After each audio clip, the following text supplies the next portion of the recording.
окуяны уктуңар беле? Мектепте, короче, өзүнүн ичинде уламыштар бар экен да, бир кызыктай эле.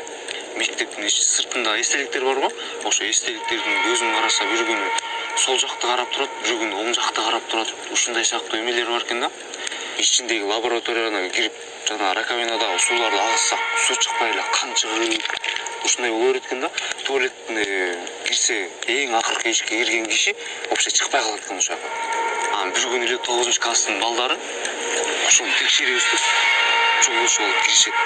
Кирип баратып жанакы эстеликтин көзүн карашат да. Көзүн карашканда тиги эстеликтин көзү сол жакта карап турган болот да. Кирип барып эле жанакы лабораториядагы раковинанын суусун агызса, кадимкидей эле суу агат. Анын арасындагы Руслан деген бала айтпадым эле мен силерге, жөн эле уламыш, жөн эле сөз бул деп айтат. Анын арасынан бир дос баласы жөн эле уламыш болсо кирчи анда тетиги туалеттин эң акыркы эшигине кирип көрчү.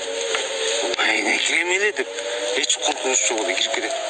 Кирип кеткен бойдон эле жок чыкпайт. Бир аздан кийин чыгып туруп, айтпадым эле мен силерге, бул жөн эле уламыш деп анан баары тарашып кеткенден кийин эртеси күнү жанагы дос баласынын бирөөсү Русландын мамасы келди. Мен балам силер менен кеткен бойдон жок, келген жок. Кан кулагына ишенбей эле жанагы дос баласы үйүнө кетемдей эле кеткен болчу деп чуркаган тийден мектепке уруп келип келсе, мектептин өзүнө толтура участковый, элдер баары чогулуп калган болот да. Анан мектепке уруп кирип баратып эле жана эстеликти караса, жана эстеликтин көзү ошо оң жакты карап калган болот да.